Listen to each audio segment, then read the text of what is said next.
Attention SSS pensioners, SSS Official Advisory for Pensionados. Hanggang March 31 po.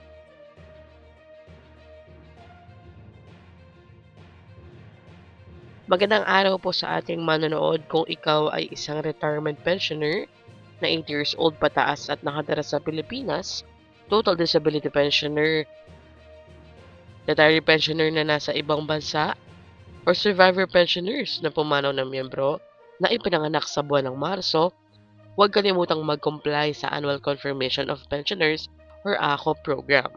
Mayroon kayong hanggang sa dulo ng buwan upang mag-comply. Ganoon din inilunsad ng Social Security System ang mas mabilis at ligtas na paraan ng ACOP sa pamamagitan ng facial authentication na may liveness check simula noong March 9, 2026.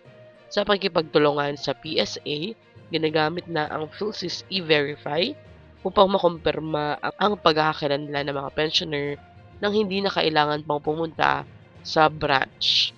Maaaring gawin ang proseso gamit ang smartphone o anumang camera-enabled device, basta rehistrado sa National ID System. Sa loob lamang ng 1 minuto, maaaring matapos na ang facial scanning at biometric verification sa ACOP portal ng SSS. Ayon sa ahensya, tinitiyak ng liveness detection ang seguridad at nakatutulong upang maiwasan ang panloloko habang pinananatiling tuloy-tuloy ang pagbibigay ng pensyon.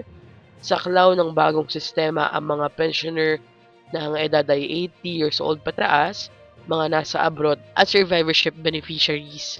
Gayunpaman, nananatili pa rin ang traditional na verification sa SSS branches at e-centers para sa mga walang access sa digital services. Layunin ng programang ito na mapadali ang compliance ng milyong-milyong pensioner sa bansa.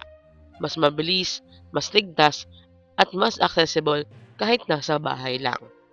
Pero sa ngayon po, kung preferred mo pa rin po o mas gusto mo yung personal na visit sa SSS branch, pwede pa rin po yan. Hanggang dito na lamang po muna. Ito ang Chaz Infos and Updates. Like, share, and subscribe para kayo updated. God bless po and have a nice day.